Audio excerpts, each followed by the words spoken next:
Welcome to Another Day in the Car.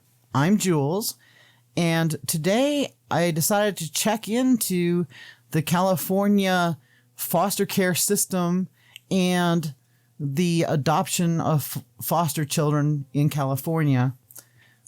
I was curious while following the case of Orrin and Orson West, who were adopted by Trezell and Jacqueline West, who were their foster parents.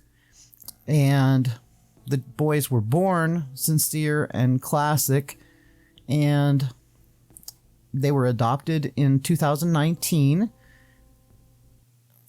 And so, first off, going to the Department of Social Services for California, and I'm looking at the page of how to become a foster parent. And it lets me know that there are thousands of children in California's foster care system that require temporary out-of-home care because of neglect, abuse, or exploitation. And it says that the preferred placement of children who require out-of-home care is with their relatives.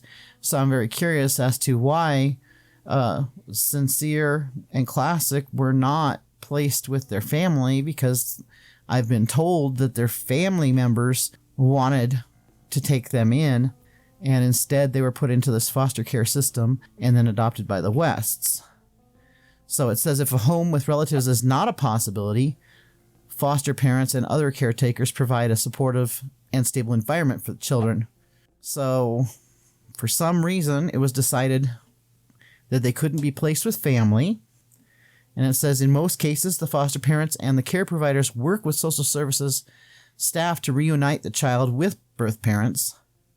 And it says a license is required to operate a foster home. The process requires a licensing worker to visit your home and meet with you and other family members. Minimum personal safety and space requirements are required by law. Then I went to some foster parent frequently asked questions from the same site. Can I afford to do this? Foster parents receive a monthly payment to feed, clothe, and meet the material needs of the children placed in their care. What if my foster child gets sick? Medical and dental coverage is provided through the Medi-Cal program. Can I still work? For working parents, appropriate child care arrangements must be made by the foster parents. Are there age limits? Age requirements are flexible as long as your health, energy, and desire are appropriate. Retired foster parents are also needed. And it says of special note, county placing agencies have indicated a particular need for foster homes that will provide homes for adolescents, for homes that have enough room, permit siblings to stay together, and for homes that may be used on an emergency shelter basis.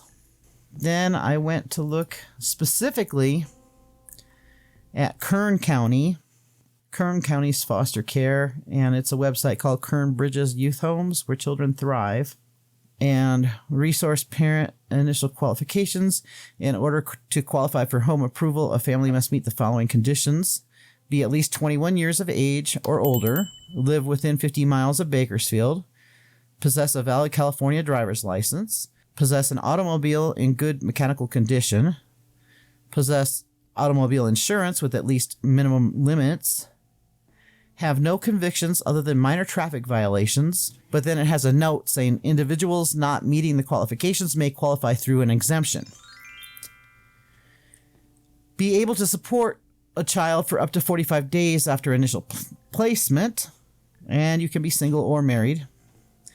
Applicants must also complete the following: orientation and training. Couples are both required to fulfill training requirements. Single individuals may complete the application as a single person.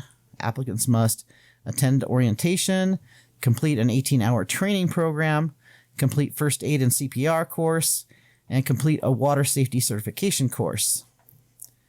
And fingerprint clearances. You have to submit to live scan fingerprinting, provide criminal record statement, and meet with Kern Bridges Youth Home social worker to discuss any criminal convictions.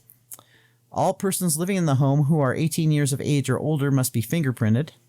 And the facility to be approved may be the applicant's home or a rental. Please note the following: The facility must undergo and pass a facility inspection. Any discrepancies must be corrected before approval may be granted. Children will not be placed in a facility which has not been issued a valid approval. Applicants residing in rentals, apartments, or other facilities which are not owned by the applicants must obtain permission to operate a resource home, care for foster children on premises, in writing from the landlord or owner. And then I checked into adopting kids from foster care, and that site is adoptuskids.org. And I was looking for California by California Kids Connection, and it says foster parent licensing requirements. The Resource Family Approval, which is RFA program, is family-friendly and child-centered approval process.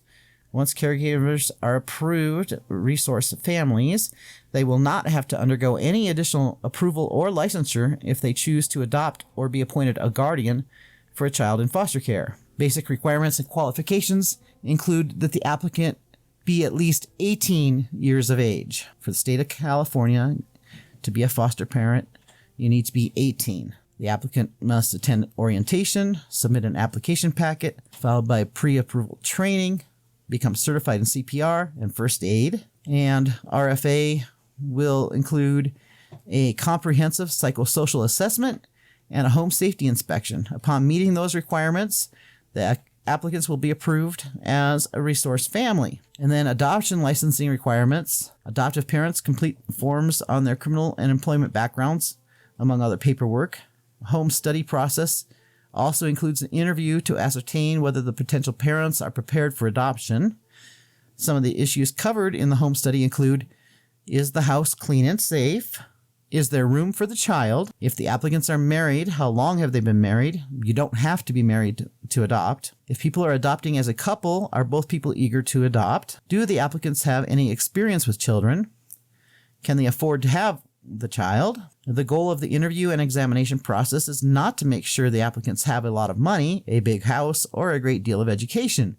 Instead, the goal is to verify that adoption is the appropriate choice for the family. The next section is costs to foster and adopt. Typically, there is no fee for families interested in adopting a child or sibling group from foster care. Licensed public adoption agencies, also known as California Department of Social Service Adoptions District Office, may require that you pay a fee of no more than $500. This fee may be deferred, reduced, or waived under certain conditions. There are also many adoption agencies who do not require applicants to pay this fee. You should also expect to pay for fingerprinting, medical examinations, court filing, and other adoption-related costs, such as CPR classes or any necessary water safety classes, which, of course, you had to do to get a foster care license anyway. So once you have that, you don't need to redo those things. These requirements are usually no more than $100 to $300, and some of these expenses may be reimbursable after the adoption is finalized. They do say that they have post-adoption support services for adoptive parents, and then it goes on to say that there are more than 55,000 children in foster care in California, about 34% of whom are placed with relatives. The majority will return home to live with their family as soon as the problems that caused their entry into care are sufficiently resolved. About 5,500 children are adopted each year, and about 2,000 California children need an adoptive family every day. That was kind of shocking to me. I didn't realize how many kids are in foster care. I also didn't realize how easy it is to become a foster parent. Anyone who has it in their heart to become a foster parent, please do so, but please don't do it if you're just wanting to farm kids. These kids need stability. They need someone to love them. They need a caring home. And from what I can tell from all this, it appears that Trezell and Jacqueline would have fully qualified to become foster parents and to adopt through foster care. And it appears that there's not as much oversight as I thought there would be.